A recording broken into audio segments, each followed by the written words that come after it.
What's good? Thank you so much for joining me. Always a pleasure being here and delivering what I do for you, meeting different personalities. Today my guest is Naima. She's an amazing vocalist. She does a lot of things. We're going to find out from her and how she manages to be here and out and all of that. So stick around and be here. My name is Jay Kali. Thank you so much for tuning.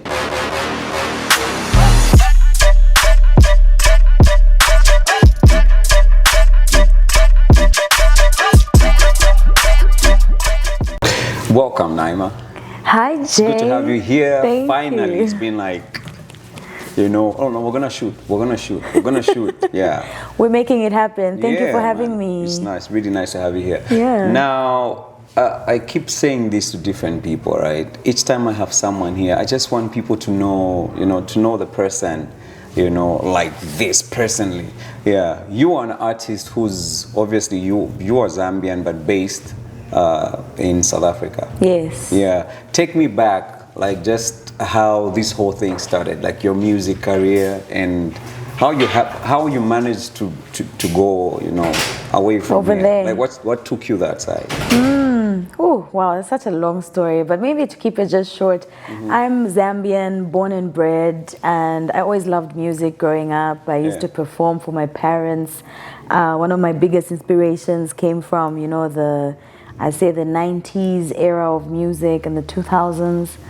And I never really imagined that I would become this today, but I always knew that I wanted to sing, right? Yeah. So also having your friends knowing this, one of my friends took me to a studio and we worked on something, and that song ended up on radio when I was like 16 years old. I was still in high school. Yeah.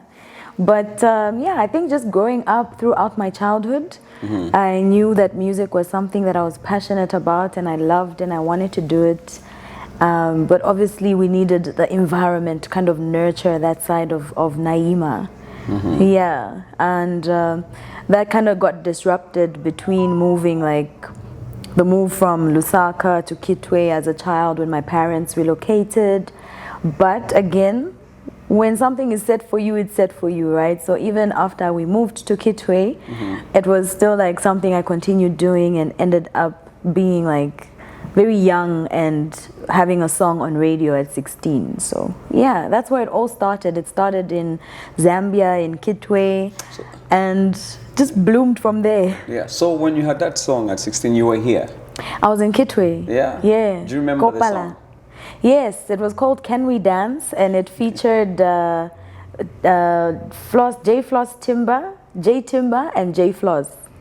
Yeah, so those two were Zambians that were also based in Australia. They were artists back then, and we were young, we were just, I guess we didn't really understand the extent of what we were doing or what we were starting at the time. I'd love to see a picture of you at 16, like.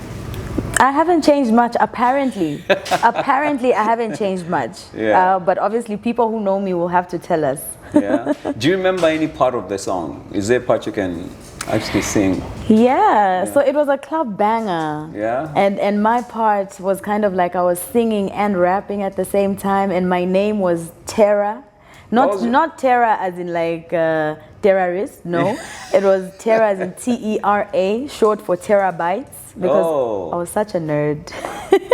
You're a computer geek that time. I really was such a nerd, and I thought terabyte meant like infinity, like the biggest number that there is, and I felt I represented that at the time. And so time you're like, one of the lyrics was, I'm a head turner, don't act like you never heard of her, got the whole club tipsy screaming terror. Nobody else can do it better. Hey. Too hot to handle, too cold to freeze. Ain't no other chicks dropping rhymes like these. It's cringe. Dope. It is so cringe when I think about it. Sounds like it just come out today. It's dope. Yeah, it was pretty do you futuristic. Think it can still work? Of course, I think even just as it is, it would still work. We wouldn't have to redo it. Sounds fresh, Tara. Yeah. Now I'll be like, Tara, what's up? I was wondering this week. You'll be like, Jay, it's Naima. Naima is your real name? Yes, that's my government name. What does it mean? So it's an Arabic name which means peaceful or living a peaceful life. Yeah. Yeah. Are you peaceful? I'm peaceful, definitely very peaceful. Until you cross me, no, I'm very peaceful. All right, nice, man. Now tell me, like, at what point did you relocate? You know, So a year after I had the song out on radio. 17 years? Yes, so I was just about 17 when I moved, and it was all because I wanted to become a little bit more focused, you know, because I think as a young millennial growing up, art, music, dance, all those things were not looked at as careers that, you know, you can actually take seriously or be taken seriously doing. So there was always the thing of you need to finish school, you need to go to university, you need to study something that would translate into a career, right? Yeah. So yeah, I went to South Africa basically to finish high school. And then it was kind of hard adjusting, you know, both wanting to do the music and going to school and thinking of what you want to study. But I kept true to myself and I said I'm going to do something that still, you know, is what I want to do. So I studied psychology because I've always had a thing of wanting to empower and help and, you know, just like represent some kind of testimony for even my own kind of like breakthroughs. So I studied psychology and I always knew in the back of my mind music was still something I wanted to do. So I did vocal training. I also did stage training because I had crazy stage fright and anxiety and I needed to manage that. So I thought, what better way than to put yourself in a program that, you know, develops you and your talents. So I juggled both. Studying, you know, into my honors degree. So I went to university for 4 years. And then from there, I worked in the professional corporate field. I interned. You go sing in the bathroom for a bit, quietly. Yeah. Yeah, so music was just something that I was doing as a study until about 2017, 2018, when I decided to take up music fully, like full time. Because I got held at gunpoint in an office where I was working comfortably, you know, professionally. Kylie, you've ticked all the boxes now. But for me, that was still something like life and death decisions, you know. And I thought to myself, if my life had ended at that moment, would I really have been happy with everything that, you know, I was doing? Because I was just working for a check. It's just like you're working so that at the end of the day you can have a comfortable life, a salary, or, you know, you're making some kind of money to sustain yourself. Yeah. But you're not exactly happy. Yeah. You're spending all your time in an office, you're spending all your time doing something you're not exactly passionate about. Every day. And your life is at risk at the same time, you know? So I want to get you clear. Did you say you were held Yes, at gunpoint? yes. Like someone came in armed with a gun? robbery, yeah. Armed robbery. Where they want money. Yes. And they only specifically wanted money that day.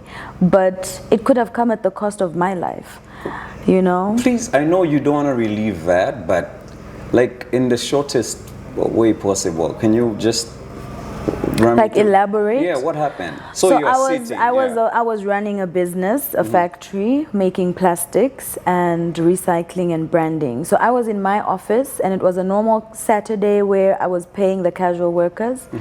And yeah, next thing I heard was people, you know, just fighting through the operations section and into my office with guns hailing everywhere, and they came straight to my side where I was sitting on the desk and put the gun to my head and asked for the money, and they knew where to look for the money because they went straight for it. What are you doing in that moment?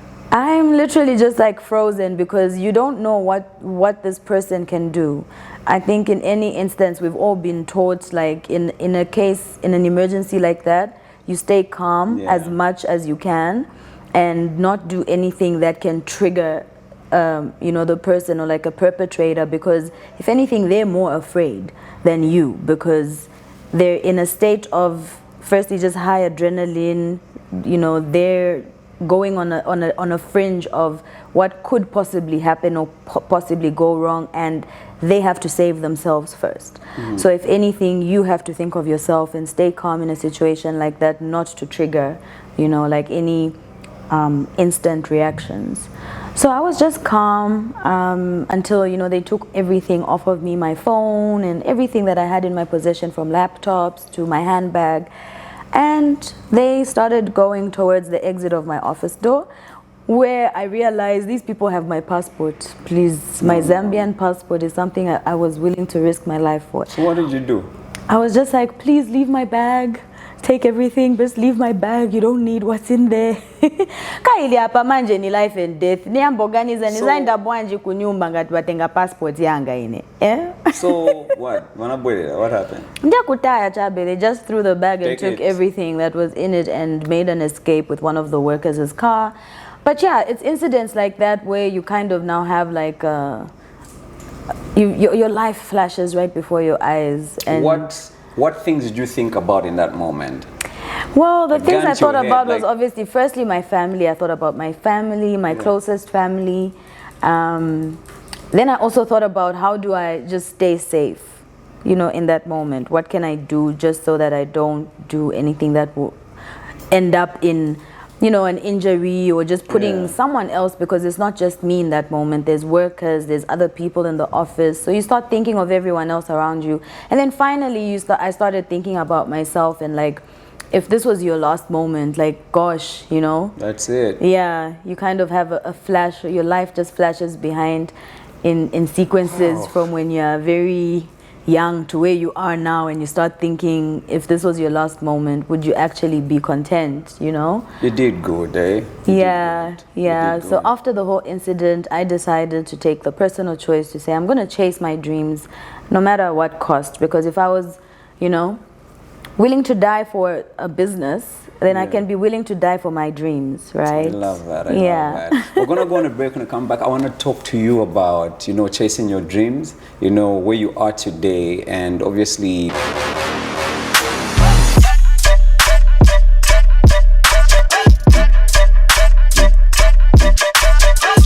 What's up? My name is Jay Kali. My guest today is Naima, superstar, global superstar. I call her that. Wait and see what I mean. Otherwise, Naima, it's nice to have you here. Oh, it's really good to be here. Yeah, we're having a little therapy session, you and I, Jay. Now that you mentioned that, sometimes I know, because you know, psychology, you walk like that. When you talk to someone, do you ever like put them in a... It's like, I've come for therapy. Do you put it like that? No. Can you tell that I'm not okay when you're talking to me? Even when I'm on fire, I'm like, hey, Sean. No, and that's the thing. I think that's why, for me, mental health is such a big thing in my journey. You know, it's not just, oh, I studied psychology and whatnot. I'm always trying to merge what I'm doing to make sense with what's happening in my own life, right? And you can't always tell when someone is going through it. Like a lot of us, even in the industry, we show up, we look great, everything is looking perfect on the outside, but really, behind the scenes, it's completely different. So for me, I think I always go into interactions with people just to be open and be a safe space, like be a safe person who you can confide in, who you can talk to, who you can even seek help from, you know? Yeah, but I can tell that you're not okay.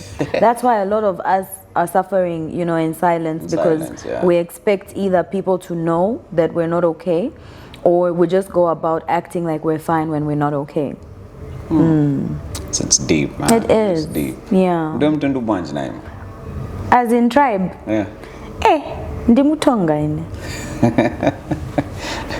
Okay. Mebo. Yeah. Kamwamba. My mom is actually Tonga. Your mom is Tonga? Kabotu kamwamba. Yeah, kabotu. Ndianda msembi. Go, you gentleman. Go, you shamani. That is so crazy. That the switch up from that to that was just like, wow. Yeah, no, I wanted to know. So your mom is Tonga? Yes. Okay. Yes. Then on this side? Lebanese. Oh, so there's that can mix. Yeah. But it's just Kamba. It's Lebanese by tribe, you know. But both my parents were Zambian. Yeah. So yeah. Ah, great. I get Were it. because they're both late. Oh yeah. Yeah. I'm sorry about that. No, it's part of life. Lost both my parents too. I'm sorry. I think we're survivors. But I always use it against my workmates. Somebody wants to stress me. I'm like, yo, I'm an orphan. They're over it now. They're like, shut up, just sit down. When your parents in heaven are just looking at Jay, you like, please. Jay, come on. Jay, go and shoot some guys. I'm an orphan. Yeah, okay, msiendela pumleko. Yeah. Yeah. All right, now I want to talk about your music career. Obviously, you go for the journey, you know. Tell me, I know you've worked with a lot of artists, okay? Not as many as I would hope, as I Okay, would like, but yes. Like my first collaboration with DJ Ganyani that really opened a lot of doors for me. And yeah, so from there I just started collaborating with more and more people in the South African space.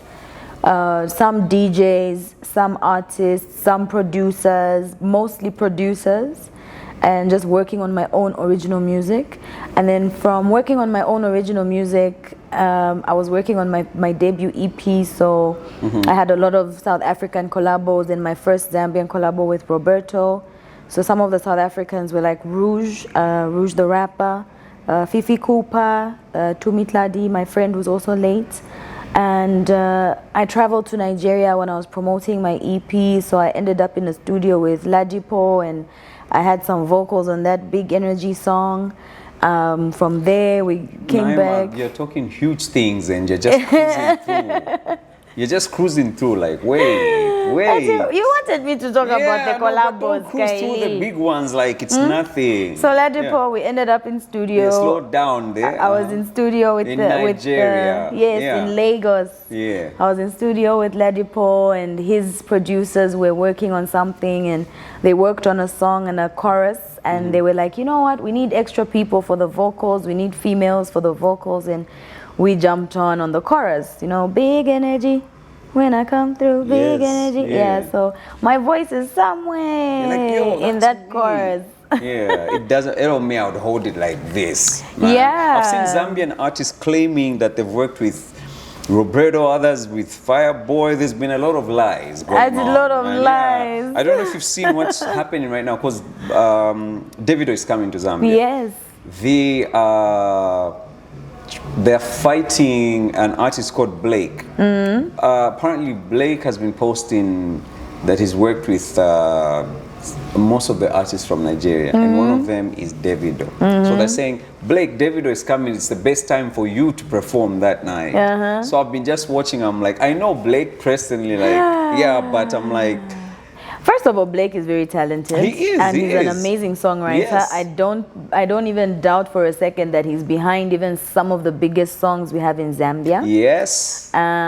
It's just a thing of, as artists, you know, there are agreements that you get into when you're going into studio. So you can't mention. So sometimes you can't mention, you can't say what you've done, you've got NDAs in place. But I really hope that, you know, if the opportunity presents itself, that he grabs it with both hands and goes for it and shoots his shot, even with Davido, and says, guy, I want to open for you. What can I do? Because, you know, we have to put ourselves out there. Yeah. At some way, one way or another. Yeah, I saw a video some time back. He posted, there's a J Cash song that J Cash and Yo Map song. I think it's People Like Me. I think he's the one behind. And I mean, speaking of collaborations, Blake is definitely one person who I'd want to collaborate with on music. One of the Zambian artists that I'd want to collaborate with. There you go, Blake. I wish it was you, man. He should just come and write me a song, and we just make life easy. It'll be okay for him to post and say, I'm the one who wrote Yes, we'll even capture the whole process so people can see what actually goes into it. Catch feelings then? Why? I don't know. Personally, I'm someone who loves to collaborate, you know, and even just like most recently I've just had a checklist of people who I want to work with. Recently we did the James Sakala collabo that's out now. Okongola. Before that I did Maureen Lilanda and Vincenzo Mbale, brought them together to do a beautiful song about, you know, seeking help in relationship and love and marriage. And before that I've just worked with people who I know they represent something that I also find brings value to what I'm singing about, what I do in my journey as a musician, as a creative. So yeah. Also, you just don't work with anyone. No.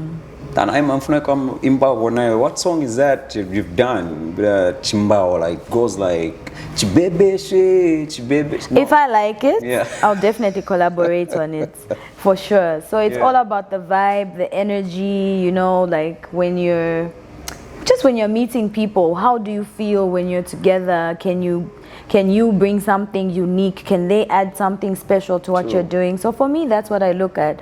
You know, I've worked with an artist from Kenya, King Kanja, and that was because we met in Zambia. So it's sometimes very unplanned. You don't even know that, oh, this is someone who I can vibe with, but as soon as you're in the studio, in the booth, magic happens. I actually thought that DJ, one of the DJs at Kabea Mountain Festival, I thought maybe you guys, you know, would link up, and I think it can take you global. I'll tell you this now. Ramor. Yes. I think please. Well, we'll reach out to Ramor and Please. see if we can definitely Please, collab. because if I put you next to Tyler, right? Tyler, South Africa, she's made it globally. Why do people like comparing me to Tyler? No, Tyler, there's come a to reason. the front. No, there's a reason I'm saying this. Let me tell you why I brought her up. Some people don't make it in the industry because you can't really sell them. You mean to like export them out of whatever Yeah, space even they just come from? within, there's some people like, but you know, there's always the but like, you know how you package an artist? Some people are forced. I can look at you, I'm like, oh my gosh, this girl is gorgeous. Can we turn her into an artist? Then we train you and blah, blah, blah. So I'm just saying, because you can sing, definitely. You have the looks, you're a package. How hard is, you know, how hard would it be to sell you globally? It's not hard. That's why I'm Naima Global. Guys. Yeah, man. I'm just saying, because at the end of the day, it's also, as an artist, you have to kind of determine what is success for you. Like, what does success look like? Does success look like being the most well-known household name in your country? If you achieve that, then you're a success. For me, being a success in the music industry is working with people who I've admired, I've looked up to, people who I can learn from. That is what I define success as. And that's why I think I'm big on collaboration the way I do. I love that. That is something to look at. Man. That is something. I mean, we recently collaborated with Feels from Nigeria on a project that's about the social big change. Feels. Yes, and what was this big song again? Fitness. Yeah, so with things like that, you know, like I met him here in Zambia at a concert that was happening. I think it was happening at Papa Joe's or something like that. But that was in 2023, early 2023. And yeah, here we are 2 years later on a song together that's even about more than just making songs to trend. What was that collab about? What was going on? So it was part of an organization that has a project called, it's called Beyond Music, and they have a project that has a different theme every year. So they put a call out to the community that is signed up on their platform. Most of them are artists and producers from all over the world. And you collaborate with each other, and then you submit your music, and then they have a set of judges who pick award-winning songs. Then the songs go onto an album, and then they have 3 songs which become the award-winning songs where the judges collaborate with the artists. You make a music video. So Feels was one of the judges. Angelique Kijo was another judge. Wiala from Uganda was another judge. And yeah, one of my songs got selected that I had done with a team of my own producers. It's a busy place, yeah. One of the songs that had been selected was done by myself and other producers that I've worked with for a very long time. And then the second song was one that was selected by Feels. So we had to go to Nigeria, we had to shoot the music video, record the song. Which wasn't the first time you're going there. That was the second time I was going to Nigeria. Yeah, so it's really nice, you know, to set that pace for yourself, to know this is what you want to do, who do you want to work with, and for what purpose do you want to do this. So yeah, for me, I've always just found the people and the spaces where I can thrive as an artist. I see you knocking in Nigeria, you know what I mean? Like, like this. We're gonna hear some collab that's just gonna blow us. I mean, Feels, you know, Ladipo, what's next, you know? You never know. You have to stay tuned to know and keep up with me, to be honest. We're locked, we are locked, you know? I've been looking at the industry and what you've achieved, what you've experienced. Some of the artists haven't, but like people carry themselves saying they're international, they're the biggest artists or things like that. But when I look at some of the things you've experienced, you know, I can't really compare that. Why do you want to stay humble? Isn't it the humble will inherit the world, or is it the meek will inherit the world? So for me, I feel like being humble it's not even about like not being loud about my wins or the things that I'm doing. It's just about recognizing that this is part of what I wanted. And if someone else can look at me and say, wow, if she could do it, why can't I?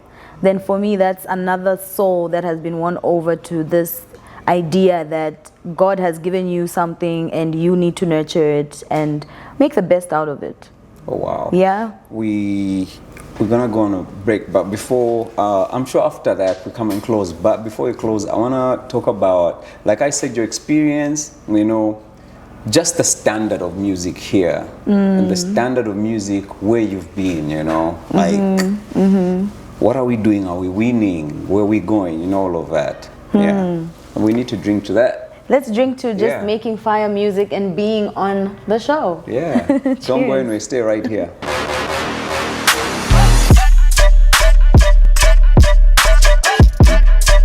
Welcome back. We're at Fort Mount Studios. This is where we make our dreams come true. Come and make your dreams come true as well. Come and take pictures. Come and do what you need to do right here. Your graduation, your anniversary, your birthday, anything. Come and do more than pictures here, okay? Yeah, my guest is Naima, global superstar. Naima. Jay Kale. What's good? It's really good to be here. We're having so much fun. Yeah. And taking it very seriously at the same time. This question you're about to ask me. Yeah. So Naima, why? Okay, I'm joking. Let's talk about the Zambian music standards.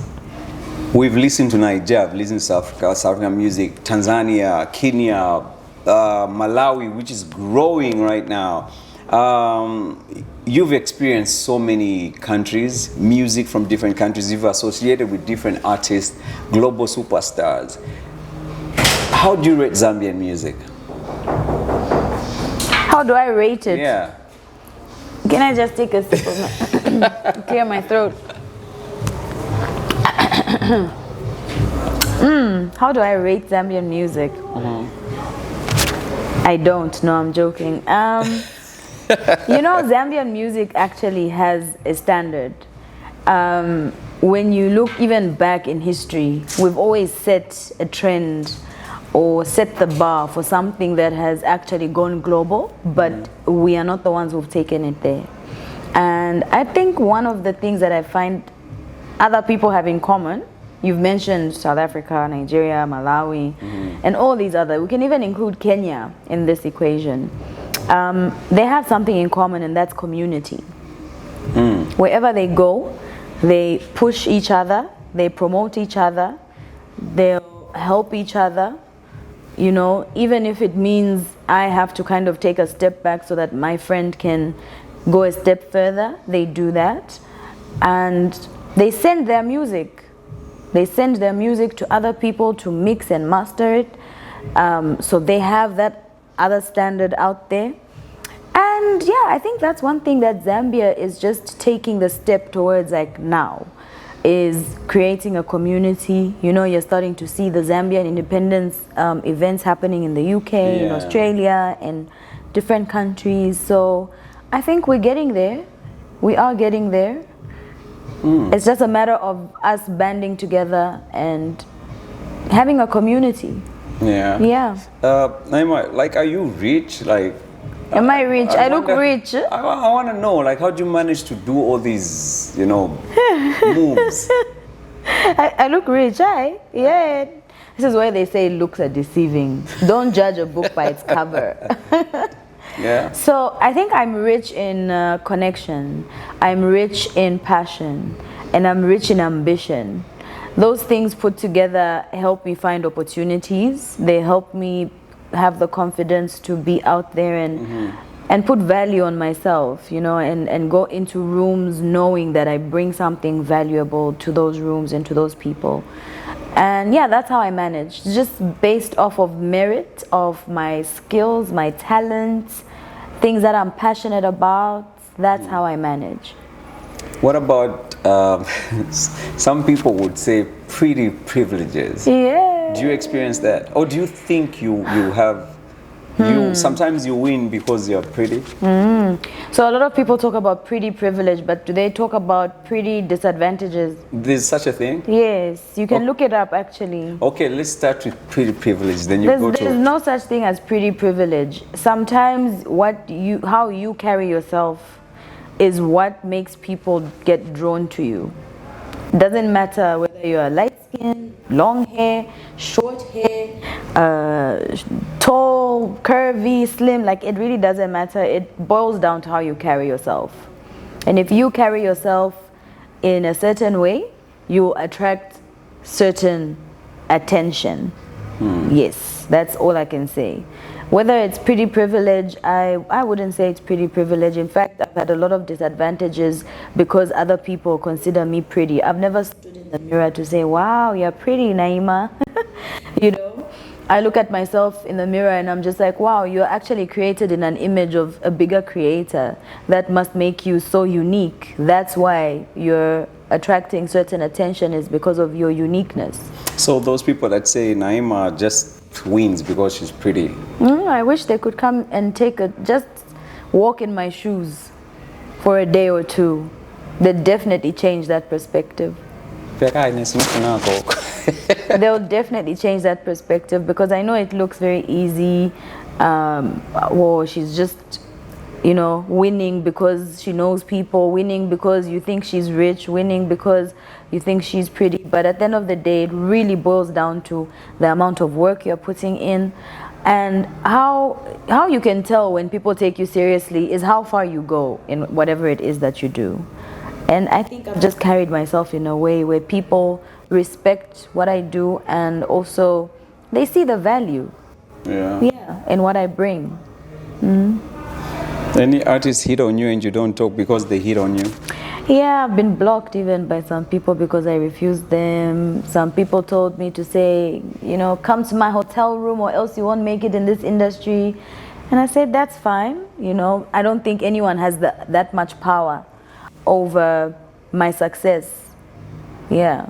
So it is very like cutthroat in the music industry as a female, whether you consider yourself pretty or not. Just being a female, it's cutthroat. Who are those artists?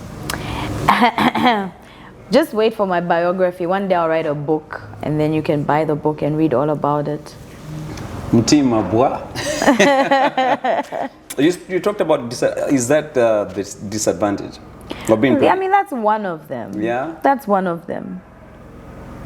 Any more on the list? There's a lot, but for me, I don't like focusing on what doesn't work, or, you know, like the difficulties or the challenges. I like focusing more on the overcoming and the breakthroughs of these things. Yeah. Naima, you're such an inspiration. I have a daughter, I'll be like, yo, Aunt Naima is the one. Just refer her pay back attention. to this podcast session, this episode. Yeah. As we wrap up, I know you've got a song with James Sakala. We mentioned that. There's a song you performed at Nakabea Mountain Festival. Which one? I remember I asked you and you came down, I was like, what is that song? You said I think you said it's a new song. No, it's not new, it's just unreleased. Oh. Yes. What are you waiting for? What are you waiting for? What are you waiting for, like, for real? I'm waiting for the right... What? No, I'm not waiting for the right time. So I have music that is released, that is for streaming, that is for commercial listening, and then I have music that is strictly for performing. Also, that one's just for... Those songs... So I can't play it on radio? Not yet. Because I want that song on radio. Not yet. The day that I decide, okay, I'm tired of keeping this song to myself for performance. That song, I'll be like, no, I'm over it now. Yeah. There's sometimes, you know, certain songs are, for me, in my opinion, certain songs are for the stage, and certain songs are for your ears. It is. Thank you. I wish I could find that clip. I believe in making good music. Wish I could find a clip and play it right now. No, it's fine. So people, when you want to see me perform and you want to hear some music that hasn't been released, you have to come to the next show and the next show and the next show. The year is wrapping up. Yes. Yeah, 2025. What's in store for you? Right now, we're just looking at closing the year and closing it healthy and hopefully with some money in our pockets, you know, from all the bookings that are about to come. From all the bookings that are about to come in December, not just for me, but for everybody in the industry. I think it's a busy time for all of us. So yeah, just looking forward to performing more, collaborating more, and hopefully end this year with a bang. So we're looking at doing something special for New Year's Eve, and yeah, you have to just stay tuned, honestly, if you want to know what's happening, where we are. Yeah. Because wherever I am, you'll probably find Jay too. Yes, sir. Yes, sir. He's cool like that. You know the deal. Naima, it's been nice having you. Gotta let you go, okay? Let's rest for the new week. Yeah. But I'm glad that you made it and we finally have this. I've been saying, Naima, let's do this. I know. It's been really great being here, and I just hope this becomes bigger and better. Amen. And hopefully this won't be the last time you're having me on. No, you're coming episode, back when you get those awards. They'll be like, okay, so I got this one. Yes. This one's from the UK. Next time you'll see them Tantamika. Thank you so much for having me. Thank you for coming. It's been a pleasure. Yeah, let's say thank you to what? Thank you to firstly the man behind this camera, because he's been holding it down this whole Director time. Yes, sir. And also to the viewers that make this all possible and keep growing. And to you, cheers to you, cheers to us. Too. Yeah. Thank you. Let's keep winning. Yeah. Yeah. Keep subscribing, keep sharing, keep doing what you have to. Remember, come through right here at Fort Mount Studios. My name is Jay Kali.